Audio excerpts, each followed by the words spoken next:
langit na awit. Ganon din ang ating pagsayaw. Tunay nga po na napakaganda.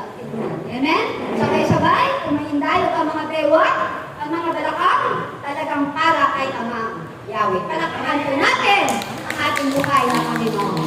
Ngayon po, natapos ang ating magsasayaw. Yan, marunong na kayo. Hindi lamang po yan. Palakpakan muna natin ang ating buhay na Panginoon. Mataas ang para kayo. Mataas ang kastudo. Yan.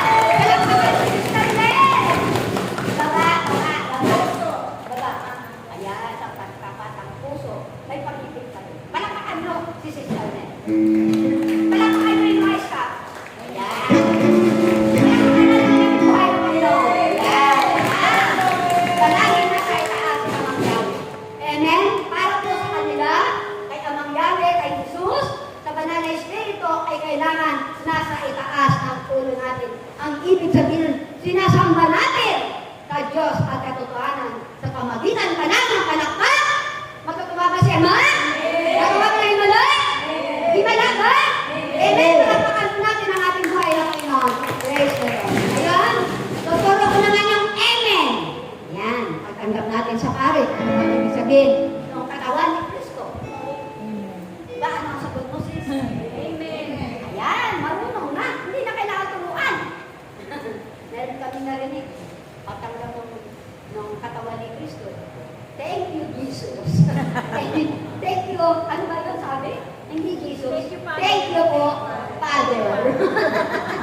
Yun ay mali. Amen? Kailangan po kapag tanggap natin ang banal na katawan ni Kristo, ang isasagot lamang natin. Amen. Yun lang. Huwag nang mahaba para hindi po tayo magkakamali. Amen? Katawan ni Kristo? Amen. Amen. Buhay ba ang Diyos? Amen. Nandito ba siya? Amen. Palakpakan po natin ang ating buhay na Panginoon. Maraming salamat po. God is good. All the time. Now and forever. Praise the Lord. Yan ang malakas, Sister Mel. Pero sa paglalakad na kita, hindi tayo. Kaapon, mag-akot ako nag-alaga ng aking apo. Praise the Lord. Okay, sabi nga natin, napakaganda ng pinahayag ng ating kapatid na talagang nagsimula sa sentence sa opening prayer. Pagkatapos, nag-talk na siya. Talagang sa bawat speaker, ibigay ni Brother ng dala-dalawang talk. Oo, ang seminar. Amen. Pang-English na pang isang araw, isang kalahating araw na lang. Dala-dalawa sa isang tao Kaya ito ang tatawagin ko, hindi ko dalawa kayo ng gaganakin. Isa lang. Natunay na po na talagang napakahalaga na tayo sumusunod sa pag-ibig sa Panginoon. Sumusunod tayo ng mayroong pag-ibig siya na kagawa ng hinala sa buhay natin. Kapag pag-ibig ang iyong inialal, ang ibabalik din ng Diyos ay tunay akong pag-ibig yun. Amen? Naniniwala kayo doon? Yung mga pag-ibig na yan ay mula sa Diyos? Amen? Hindi yung pag-ibig mula sa asawa mo. Yun. Sister, ano yung kita? Inibig mo ba yung asawa mo? Hindi kasali dito sa seminaryo. Siyempre, kailangan masagutin mo kung hindi mo siya iniibig. Kaya ang ibig sabihin, tayong lahat na nag-asawa ay talaga inibig naman natin ang ating mga kasa-asawa. Amen? Kung ngayon ay hindi masyado, bahala na ang Diyos. Ipagpatuloy na lang natin ang ating paglilingkod sa ating Panginoon. Jack yun! Gagawa ka ng himala? Amen! Pagsasamahin na rin kayo? Amen! Well, get go as far. Okay? Ang talagang makinig pa ang ating mga kapatid.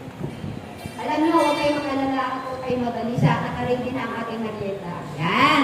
May panghapunan pa yan. Kaya masarap ang seminar. Alam mo, wala sa akin nagaya sa seminar Dito lang sa atin. Sana sa labas. Yan. Masarap kasi ang magsiseminar. Na talagang, sabi nga natin, entertain na entertain ka. Kayo, hindi ba kayo na lalo?